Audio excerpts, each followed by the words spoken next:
The great city of Zithera stretched across the purple plains like a jewel of light and crystal. Towers that reached toward the sky glowed with an inner warmth, and the streets moved with purpose and order. Nothing in this city happened by accident. The Zitherians had perfected the art of control thousands of years ago. They knew how to organize planets, command fleets, and bend the stars to their will through their ancient technology and natural telepathic gifts. Queen Layla stood in the observation hall, looking down at the landing platform far below. Her skin held the faint shimmer of her people, pale blue with hints of silver that reflected the light. Her eyes were large and dark, capable of seeing far more than human vision allowed.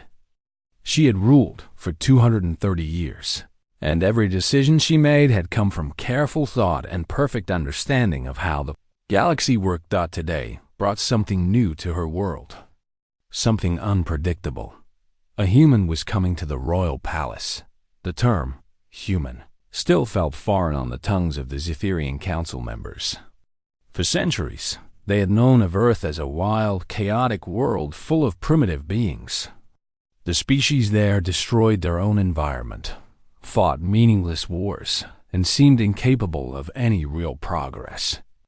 The Zitherian Empire had observed them from a distance, noting their quick learning ability but dismissing them as children playing with fire. But 3 months ago, a human ship had appeared at the edge of Zitherian space. Instead of attacking or retreating, they requested a meeting. The humans wanted peace. They wanted trade. They wanted to join the greater galaxy as equals. The Zitherian Council had laughed at first, but the human commander had been patient and intelligent. His name was Marcus, and he had presented them with proof of human space travel, human technology, and human desire for cooperation. He had spoken with respect and clear thought, not like a primitive being at all. Queen Layla had made a decision that shocked her own council. She had invited him to the capital, and then, in a move that made half her advisors question her judgment, she had suggested something bold.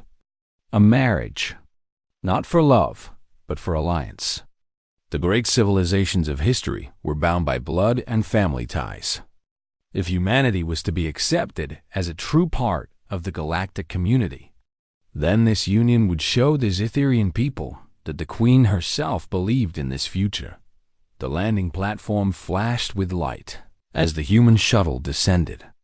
Queen Layla watched with interest. She had reviewed everything her people knew about humans. They were fragile compared to her kind. Their lifespans were brief, their bodies weak, their minds somehow both brilliant and limited. They lived only perhaps 100 years if they were lucky, while Zitherians lived for millennia. They could not sense thoughts like Zitherians could. They could not see in the dark, could not survive in low atmosphere, could not even function in temperatures that Zitherians found comfortable. And yet they had reached the stars. They had done it through sheer will and intelligence. They had looked at problems that seemed impossible and solved them anyway. This fascinated Queen Layla. The shuttle door opened, and Marcus emerged. He was tall for a human, broad across the shoulders with dark hair and strong features. His face was open and honest, without the careful control that Zitherians learned from birth. He wore a formal human uniform, and he moved with confidence across the landing platform. Queen Layla's telepathic senses touched his mind lightly. She felt only surface emotions, respect, determination, a touch of nervousness. No hidden deception, no fear beneath the surface. It was refreshing, actually. Most beings who came before her were wrapped in layers of careful control, hiding their true thoughts. Marcus was simple, direct, almost innocent in his openness. Queen descended from the observation hall and moved through the palace. Corridors to meet him in the great hall. The room was vast, with walls of living crystal that pulsed with soft light. Her throne sat at the far end, high and commanding. But Queen Layla chose to walk forward to greet him as an equal, rather than wait for him to approach. "Welcome, Captain Marcus," she said, extending her hand in the human gesture of greeting. She had studied their customs well. Marcus took her hand carefully, as if afraid he might break her. "Your Majesty, it is an honor to meet you. The beauty of your city is beyond anything I imagined." His voice was warm and genuine. Queen Layla felt a small spark of interest. Most diplomats offered false praise. He seemed to mean it. "Come," she said. "We have much to discuss." Over the following weeks, Marcus moved through the palace and the city. The Zetherian people watched him with curiosity. He moved carefully in the high-gravity areas and used equipment to help him breathe the Zetherian atmosphere, but he never complained. He asked questions about their technology, their philosophy, their history. He attended dinners with the council and listened more than he spoke. Queen Layla found herself enjoying his company. There was something peaceful about him. While her own people filled the space between them with telepathic impressions and careful political language, Marcus simply spoke what he meant. When he did not understand something, he asked. When he thought something was beautiful, he said so. When a decision seemed wrong to him, he offered his opinion in a way that was direct but not rude.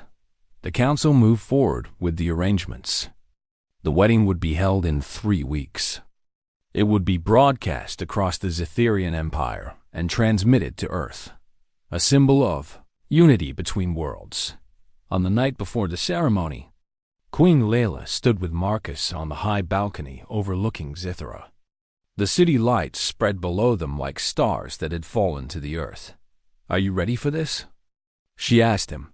Marcus looked out at the city for a long moment. "I believe in this alliance," he said. "I believe humans and Zetherians can build something good together. I believe in you." Queen Layla studied his face. She saw only truth there. No hidden calculations. No secret plans.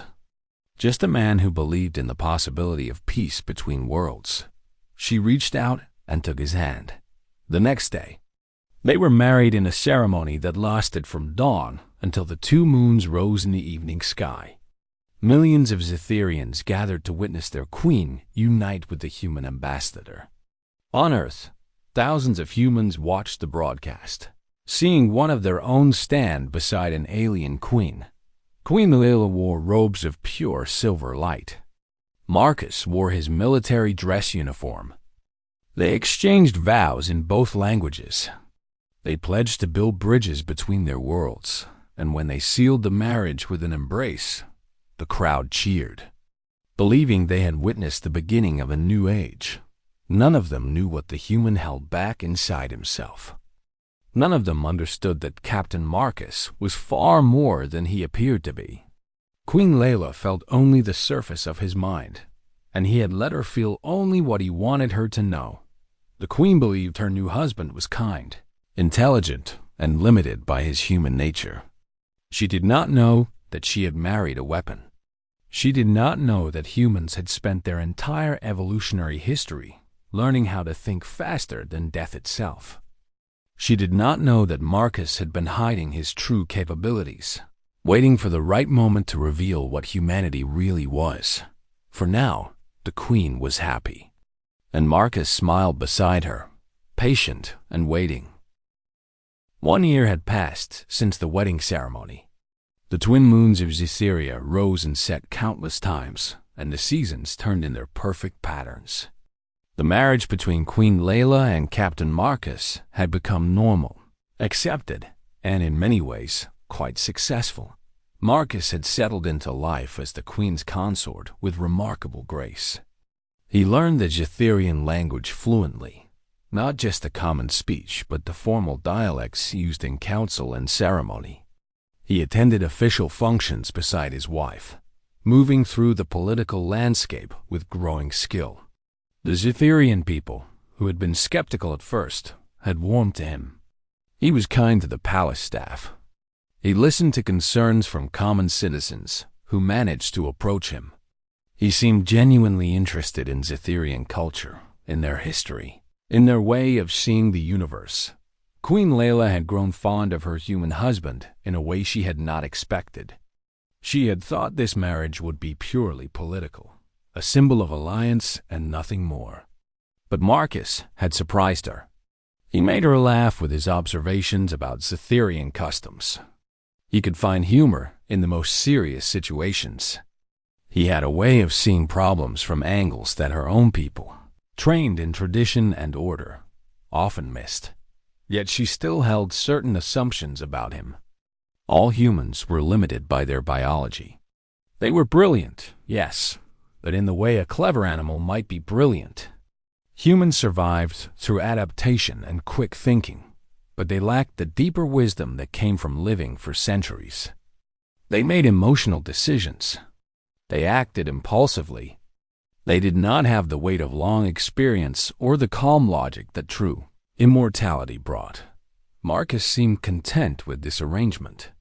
He deferred to her judgment on matters of importance.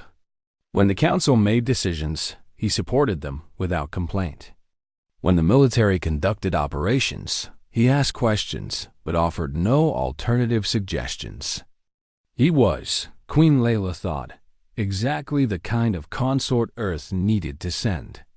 Intelligent enough to understand Zetherian culture, humble enough to know his place, and human enough to maintain a bridge to his home world. Then, 3 months into the second year of the marriage, a message came from the outer edges of the Zetherian Empire. A colony world had gone silent. The first report did not seem serious. Communication failures happened occasionally on the distant planets. The Zetherian military dispatched a cruiser to investigate and send a status report. That report came back within a week. The colony was destroyed. Not damaged, destroyed. Buildings crushed. Mining facilities melted. And there were no survivors. Only one message left on a repeating broadcast, spoken in a harsh, growling language that the Zetherian translators struggled to interpret. Surrender or be consumed. We come to conquer. We come to dominate. We come to enslave. This is the will of the Krell. The word Krell meant nothing to the Zetherian databases. No such species existed in the known star charts. No such threat had been recorded. It seemed impossible that an unknown civilization could simply appear at the edge of the empire and destroy a world. But it had happened. Queen Layla called an emergency council meeting. She sat upon her throne in the Chamber of Voices, surrounded by her most trusted advisors. Admiral Kenzo commanded the military fleets. General Victoria led the ground forces. Minister of Science Harald presented the available data. They gathered around a holographic display showing the colony's remains. "How is this possible?" asked Minister Harald, studying the patterns of destruction. "We have no records of this species. No warnings from our listening posts. No sensor data of incoming ships until they arrived at the colony." "They came from the deep void," said Admiral Kenzo, a Zetherian warrior of 400 years. He had commanded fleets and won countless battles. His voice was calm and certain. "A region of space where our sensors have limited reach. They use that darkness to approach unseen. Can they do it again?" Queen Layla asked. "Unlikely," said the Admiral. "We are prepared now. If they approach the inner systems, we will detect them.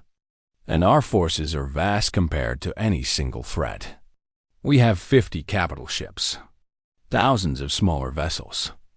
Our technology is superior to anything they could bring to bear." Queen Layla felt a moment of unease. Something in the Admiral's confidence seemed brittle, like glass.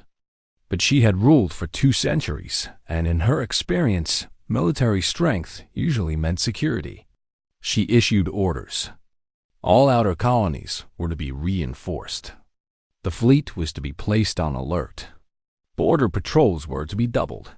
Then she turned to Marcus, who sat beside her in a lesser chair, as was his place. What do you think, husband? The eyes of the council turned to him.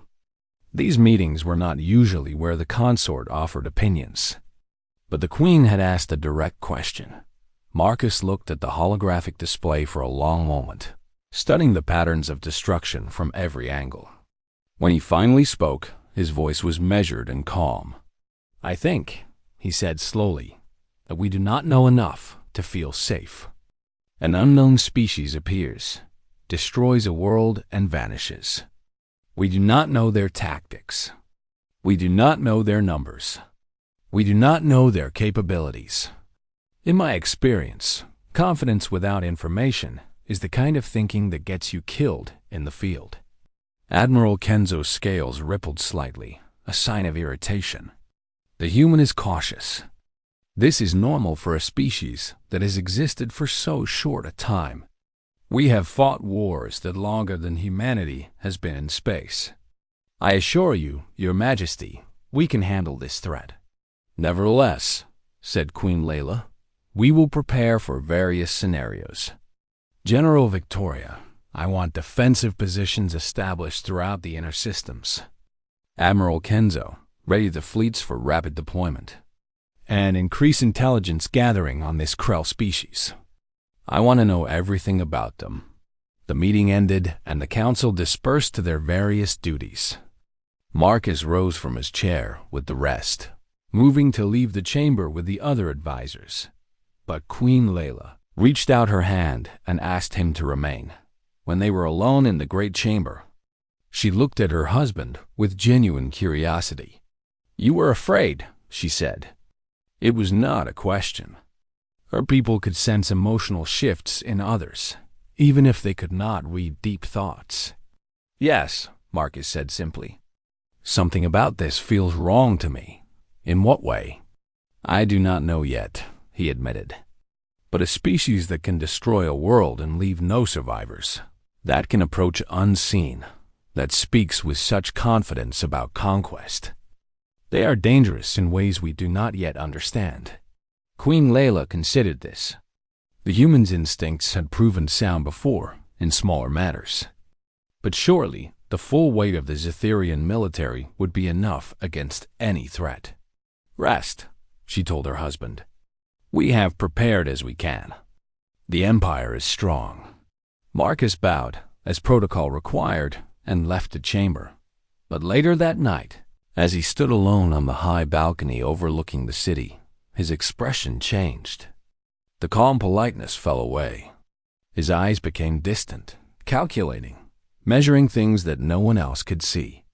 In the darkness, alone with the stars, Marcus allowed himself to show something of what he truly was. His hands clenched into fists dug deep in his mind. In the part of himself he had kept hidden since arriving on Zetheria, Marcus began to think about war. He began to make calculations. He began to consider strategies and tactics and the terrible choices that would need to be made if the Zetherian military could not hold back what was coming. The humans had taught him well. They had taught him that in a galaxy where strength was valued above all else, true power came from knowing when to appear weak. They had taught him that survival meant understanding your enemy better than they understood themselves. They had taught him that sometimes the greatest weapon you could possess was patience. And Marcus, hidden inside the gentle consort, the careful diplomat, the humble human husband, was very patient indeed. The storm was coming. The Krell were coming. And when they arrived, everything would change. The peaceful year was ending. The time of hiding was drawing to a close. But for now, Marcus stood on the balcony and waited, watching the stars above the purple plains of Zetheria, measuring the distance between what was and what would have to be. The reports came in waves, each one worse than the last. The Krell did not behave like any known civilization in the galaxy. They did not negotiate. They did not retreat.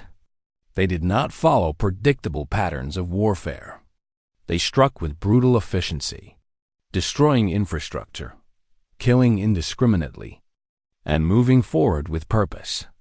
2 weeks after the first colony was destroyed, The Krell fleet emerged from the deep void and attacked 3 more planets simultaneously. The Zetherian military responded with overwhelming force. Their capital ships moved into position.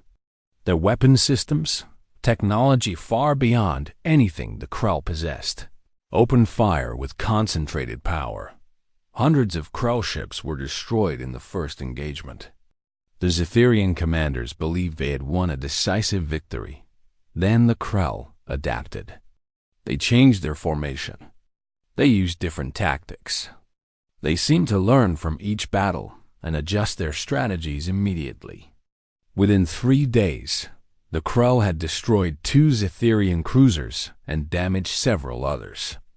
The space battle continued across light years, a dance of death and tactics that neither side seemed to be winning. Queen Layla remained calm, as she always did. She sat in the command center, watching holographic displays of fleet positions and battle results. Her people believed in their superiority. They had advanced technology. They had numbers. They had military experience that stretched back thousands of years. But the Krell had something different. They had hunger. They fought not for territory or resources, but for conquest itself. They seemed to want only to break the Zetherian Empire and claim it as their own. A month into the conflict, Admiral Kenzo reported to the Queen that military casualties were higher than projected. Supply lines were being stretched thin. Some of the outer colonies were requesting immediate evacuation. The certainty that had filled the Admiral's voice at the first council meeting was fading, replaced by a kind of grim determination. "We will prevail," the Admiral told the Queen. But his voice no longer carried absolute conviction. "The Krell cannot stand against our might. They are fierce, but they lack true strategy. They react. They adapt. But they do not think in the way we think. We will eventually outmaneuver them." Queen Layla accepted this assessment. She had lived long enough to know that wars did not always go smoothly, even for the side with superior technology. There would be losses. There would be difficult moments. But eventually, the vast power of the Zetherian Empire would prove decisive. Marcus sat at the council meetings and listened. He took in every detail of every report. He watched the holographic displays and studied the patterns of battle. He observed the Krell tactics with the intensity of someone learning a new language. And he said nothing. This troubled Queen Layla more than she wanted to admit. 2 months into the conflict, the first inter-system planet came under attack. This was not an outer colony. This was Theron 5, a major agricultural world that fed millions. The Krell deployed a massive fleet, far larger than anything they had sent before. The Zetherian forces met them in space, and the battle raged for days. When it was over, Theron 5 was lost. Millions dead. The survivors fled on evacuation ships, leaving behind a burning world. The news sent shock waves through the Zetherian Empire. For the first time in living memory, the people felt fear. How could their military lose a battle? How could the Krell destroy one of their major worlds? Queen Layla called an emergency council meeting. This time, the usual confidence was absent. Admiral Kenzo looked exhausted. General Victoria had suffered serious injuries in a battle and attended in a medical pod. The other advisors spoke in low voices, their concern evident. "We underestimated them," said General Victoria, her voice coming through a speaker in her medical pod. "They did not fight like we expected. They did not value individual ships or lives. They sacrifice entire fleets if it means advancing their position. Our tactics assume an enemy will try to preserve their strength. The Krell have no such concern." "Then we must change our strategy," said Queen Layla. "We must find a way to exploit their weaknesses." "They have no weaknesses," said Admiral Kenzo. And the despair in those words was clear. "They are perfect warriors. They learn from every engagement. They adapt to every strategy we employ. The more we fight them, the better they become. The silence that followed was heavy with implications. The great Zetherian Empire, masters of the galaxy, was losing a war. Then Marcus stood. All eyes turned to him. A consort did not typically interrupt military council to offer opinions unless invited to do so. But Marcus had something to say, and the desperate nature of their situation had apparently driven him past the point of protocol. "If I may speak freely," he said. His voice calm and clear. Queen Layla gestured for him to continue. At this point, she was willing to listen to any perspective. "The Krell are adapting to direct military conflict," Marcus said, moving closer to the holographic display showing the recent battles. "They are learning from your tactics because you are fighting them in a way they understand. You are matching their strength with your strength. And each time you do, they learn more about your capabilities. What would you suggest?" asked General Victoria, her tone not hostile but genuinely questioning. Marcus pointed to the display, showing the patterns of Krell attacks. "They have strengths in direct combat. They have weaknesses in patience. They are driven by forward momentum, by conquest. But supply lines can be broken. Morale can be damaged. An enemy that believes in complete victory can be confused by an enemy that does not try to win decisively, but instead simply refuses to lose."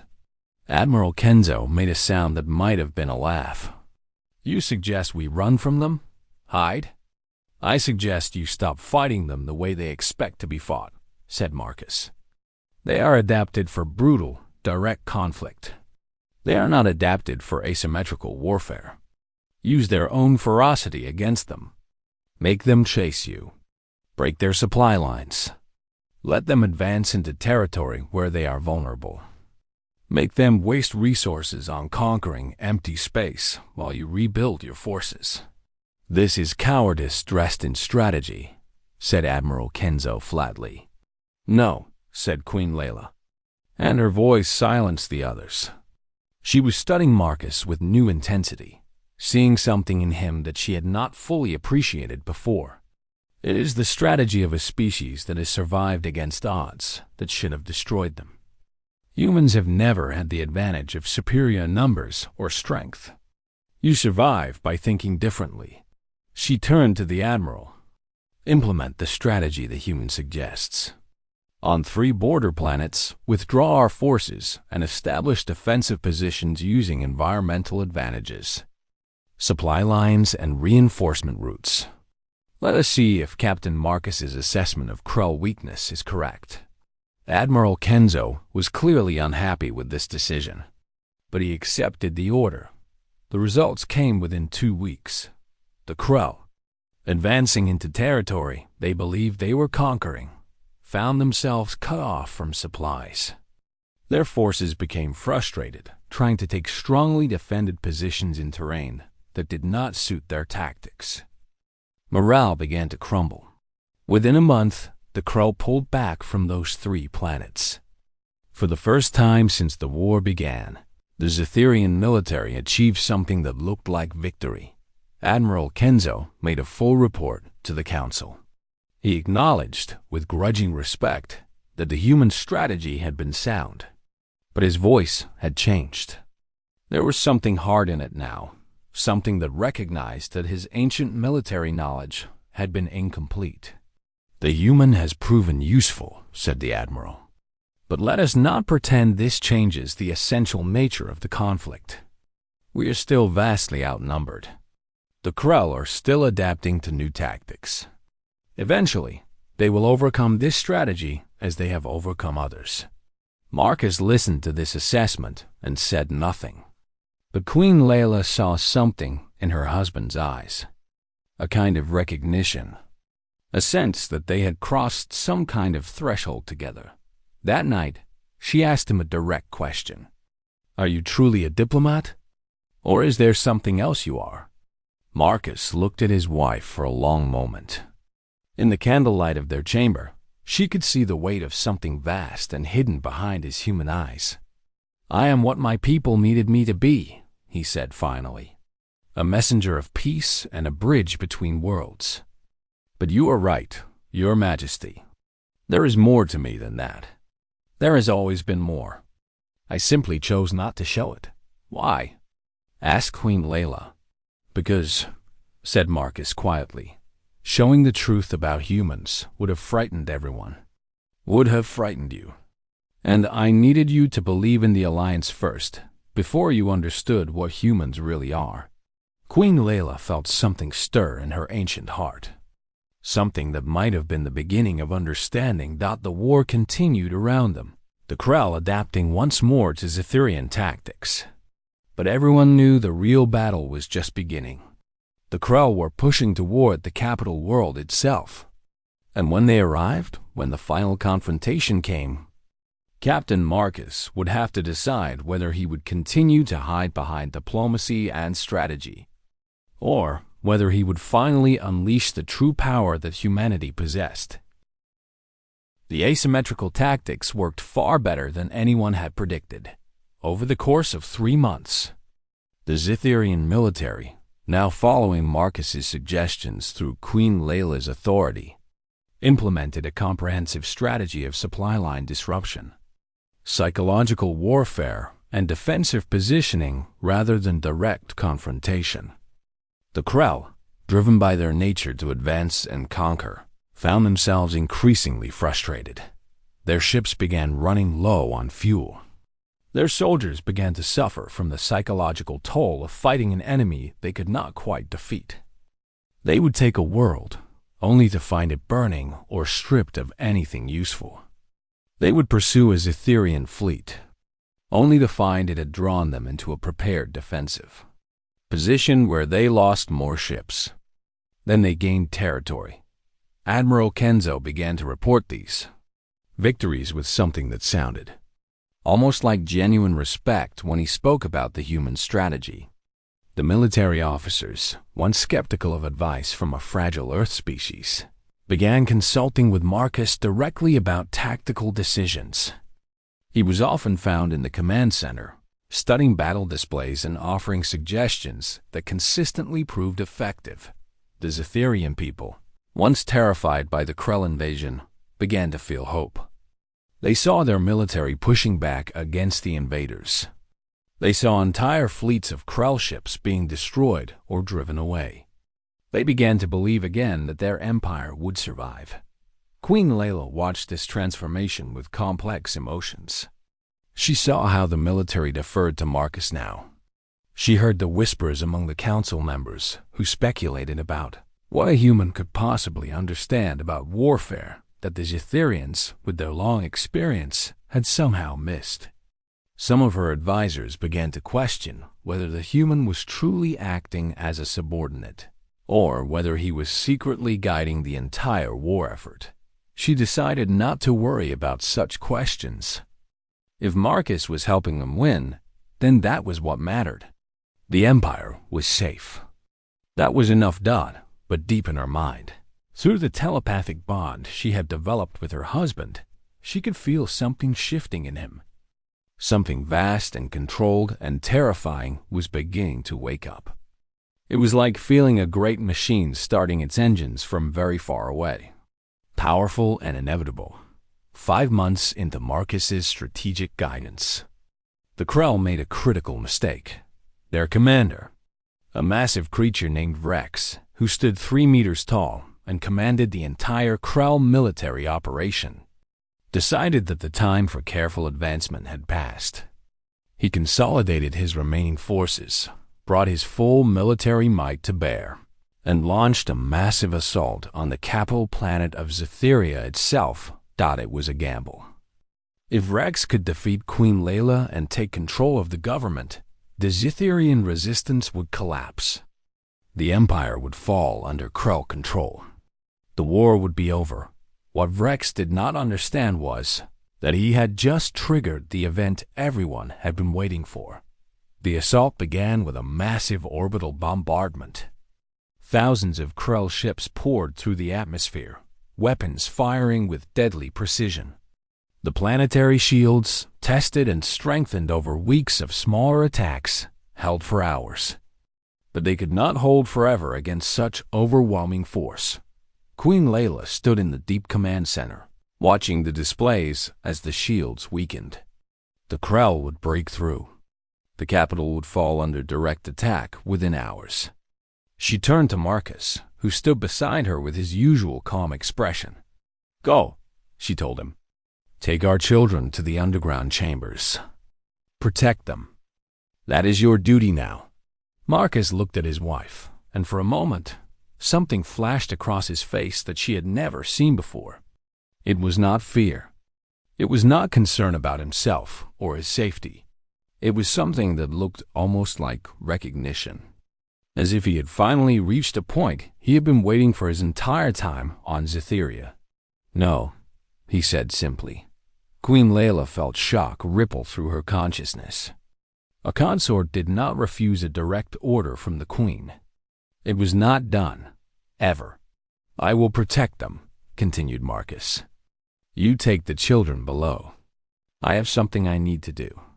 Before she could respond, he turned away and moved toward the communication array that connected the palace to the planetary defense grid. Queen Layla reached for him through their telepathic bond. Trying to understand what he was thinking, what she felt made her freeze. Underneath the calm, polite exterior that Marcus maintained, underneath the careful control and the strategic thinking, there was something else. Something vast and ancient and utterly terrifying. It was like opening a door and finding a star burning behind it, contained by nothing but will and patience. She had married a weapon. She had lived with a weapon for 2 years, and she had not even known it. Marcus began accessing the planetary defense systems. As he did, Queen Layla felt his consciousness expand through the network, touching every defense station, every weapon platform, every sensor and targeting system on the planet. He did not use the systems the way a Zetherian would.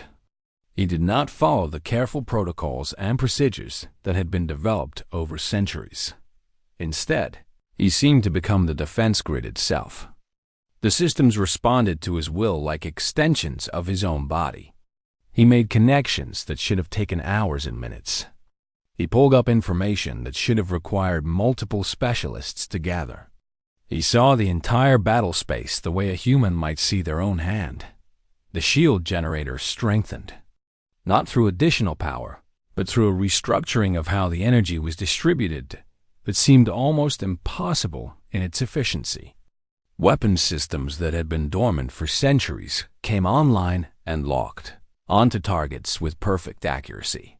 And through it all, Marcus moved with a kind of cold precision that had nothing to do with the gentle diplomat Queen Layla knew.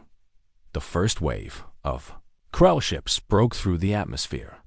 They were met with a defense so coordinated, so perfectly executed, that they had no chance. Ships that should have reached the surface were destroyed in orbit. Weapons landed with impossible accuracy. The Krell found themselves facing not a desperate military trying to hold a planetary shield, but a single mind controlling a weapon system with perfect understanding of every variable dot in 3 hours. The first Krell assault was completely repelled. The second wave was destroyed before it could even reach the atmosphere. The third wave, seeing what was happening, turned away from the capital and attempted to flee. Marcus did not let them. He redirected the planetary weapons to track the fleeing Krell ships. He calculated intercept courses. He made strategic decisions that any military commander would have taken weeks to determine. And he did it all while simultaneously maintaining the planetary defenses, coordinating the remaining Zetherian fleet, and running 1,000 other calculations that kept the capital protected. By dawn, the Krell assault had not just failed. It had been completely destroyed. The invaders lost their entire strike force, the thousands of ships and countless soldiers. And the Zetherian defenses had barely been scratched. Rex, the Krell commander, demanded to speak directly with whoever controlled the defense grid. He wanted to know who he was facing. Marcus stepped forward to answer that challenge. He appeared on the communication screen, looking exactly as he always did. Calm, professional, almost peaceful. But there was something in his eyes now that had not been there before. The full weight of what he was, merely contained by human form. "I am Captain Marcus of Earth," he said, his voice steady and certain. "I am the human you thought was limited by his species. I am the diplomat you believed was weak. And I am about to show you exactly why my people survived becoming the apex predators of a death world." Vrex snarled and lunged toward his own weapon system, trying to destroy the human through sheer force of will and technological power. He never got the chance. Marcus made a single decision, executed a single command through the planetary network, and Vrex's entire command ship lost power. Every system failed simultaneously. The Krell commander, for all his strength and ferocity, was helpless. "Surrender," said Marcus, "or be destroyed." The remaining Krell forces, their commander captured and their assault defeated, had no choice. They began to withdraw from Zetherian space. Some vessels were destroyed trying to flee. Others managed to escape into the deep void, carrying news of their defeat back to whatever home world had spawned them. The war was over. The Zetherian Empire had survived.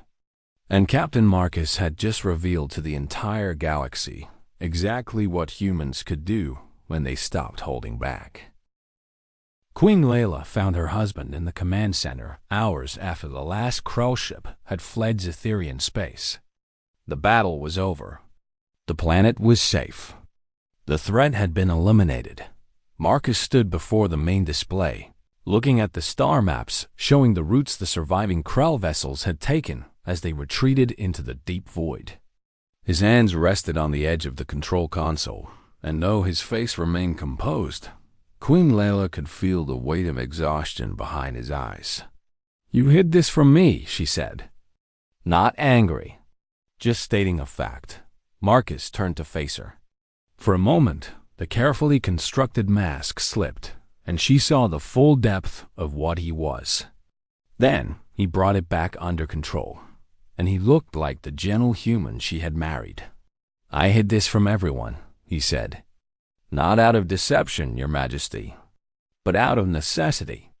Would the Zetherian Council have trusted a diplomatic envoy if they knew what I truly was? Would your people have welcomed an alliance with someone who could walk into their planet and control their entire defense grid with a thought? Queen Layla moved closer to her husband. Around them, the command center continued its work. Officers processed data. Engineers made repairs. Communications specialists coordinated with fleets across the Empire. None of them understood what was happening in this moment. "What are you?" she asked quietly. "I am human," said Marcus. "I am exactly what I have always claimed to be. But humans are not what you believe them to be. We are not the limited, fragile species that the galaxy assumes we are. We simply chose to hide that truth until it was necessary to reveal it." He moved away from the console, walking slowly through the command center with Queen Layla following. Soldiers and officers bowed as they passed, showing respect to both the queen and her consort. But Marcus barely seemed to notice them. "Earth is a hard world," he continued, his voice taking on a tone of deep history. "Harder than any planet in the known galaxy. The sun beats down on the surface. The land is filled with predators that can run faster than other species can fly. The oceans hold creatures that can crush warships. The weather can kill in 1,000 different ways. And humans evolved in the middle of all of this." He paused at a window that looked down at the city of Zithra below. The crystal towers still glowed with their soft light, beautiful and perfect. "We had to learn to think faster than death itself," Marcus said. "Not because we were more intelligent than other species, though we are clever, but because we had to be. A creature that is stronger than you will kill you. A creature that is faster than you will hunt you. A creature that has better senses than you will find you. But a creature that can think around all of those things, that can predict what others will do. that can solve problems that others thought were impossible. That creature can survive. Queen Layla listened, beginning to understand. Our entire civilization is built on one principle, said Marcus. Outthink the problem. It does not matter how powerful your opponent is. It does not matter how advanced their technology is. It does not matter if they have lived for thousands of years. If you understand them better than they understand themselves, you win. If you can see the pattern of their thinking before they make the decision, you survive. He turned back to face his wife. This is not a flaw in human nature. This is the core of human nature. We learned it from nature itself. And we brought it with us when we left Earth and entered the stars. We have been in the galaxy for such a short time that no one has realized what we are yet. But they will. Eventually, they all will. Why are you telling me this now? Asked Queen Layla. Because, said Marcus, the time for hiding is over. Because the Krell needed to be stopped, and I could not stop them without revealing what I am. And because you deserve to know the truth about the being you married. Queen Layla moved closer to her husband and took his hand. His skin was warm, soft, utterly human. But she could feel the strength beneath it now, the vast capability that had always been there, merely restrained. Does this mean we cannot be together? She asked. Marcus looked genuinely surprised by the question. Why would it mean that? Because I am alien to you. Because I am limited in the ways you are not. Because the truth about humanity is that you are designed to dominate, and I am designed to rule. Those things do not fit together well. Marcus brought her hand to his chest, and she could feel his heart beating beneath her palm. The heartbeat of something fragile and mortal. I chose you, he said simply. Not because I needed a queen to stand beside me. Not because I needed an alliance or a diplomatic mission or a reason to hide my nature. I chose you because when I met you, I saw someone who asked genuine questions, who listened to honest answers, who wanted to understand things, even when they challenged her beliefs. That is what I respect about you. That is what I love about you. Queen Layla felt something shift inside her ancient heart. Something that had been rigid and controlled began to bend. The Zitherian people will want to know what you are, she said. They will want to understand this power. Yes, agreed Marcus.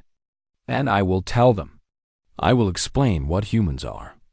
I will explain what we believe in. I will explain that we came to the galaxy not to conquer, but to learn. We came to build alliances and create partnerships. We came to be part of something greater than ourselves. And when we must fight, we fight with the full weight of that understanding. Over the following weeks, Marcus addressed the Zitherian people. He spoke to the military about the strategies he had taught them. He spoke to the government about human history and human values. He spoke to scientists about human biology and the unique adaptations that had allowed humans to survive on such a harsh world. Some feared him. Some were awed by him. Some were angry that he had hidden his true nature. But slowly, the Zitherian people began to understand. They began to see that humans were not conquerors or invaders, but rather a species that had learned to think its way through impossible situations. Admiral Kenzo requested a meeting with Marcus. The old warrior came to the palace and stood before the human consort with an expression that was hard to read. I was wrong, said the admiral simply. I underestimated you. I underestimated your species. I thought strength came from numbers and technology and long life. I did not understand that strength comes from the ability to adapt faster than your opponent can change. You are learning, said Marcus with something that might have been respect. That is what matters. Queen Layla stood beside her husband as he spoke with the military leaders and government officials. She began to understand that their marriage was more than just a political union. It was a beginning. It was the start of a new era where two very different civilizations would learn from each other. where ancient Zetherian wisdom would meet human adaptability, where the galaxy would begin to realize that it had made a fundamental error in its understanding of what humanity truly was. That night, they stood together on the high balcony overlooking the city of Zithera, looking up at the stars. "Will you ever regret this?" asked Queen Layla. "This life, bound to a long-lived alien, living among a civilization so different from your own?" "Never," said Marcus. "My people have a saying. We are endlessly adaptable. We can survive anything. But what we really want is to understand things, to learn, to grow. You have given me the chance to do all of those things. You have given me a purpose beyond mere survival." Queen Layla leaned her head against her husband's shoulder. She had lived for 230 years, and she thought she understood the universe and her place in it. But she had been wrong about so many things. She had been wrong about humans. She had been wrong about what constituted true strength. She had been wrong about what it meant to love someone so fundamentally different from yourself. "I love you," she said simply. "I love you too," said Marcus. "And I promise you, I will spend the rest of my lifetime helping you understand what my people are and what we can become together." The two moons of Zetheria rose in the darkness above the city. The stars burned with their ancient light, indifferent to the dramas of small civilizations. But in the palace, a human and an alien queen stood together, each of them forever changed by the knowledge that true strength comes not from power, but from the will to understand and adapt. The galaxy would remember this moment. The moment when humanity stopped hiding. The moment when the stars learned what humans truly were, and it would change everything.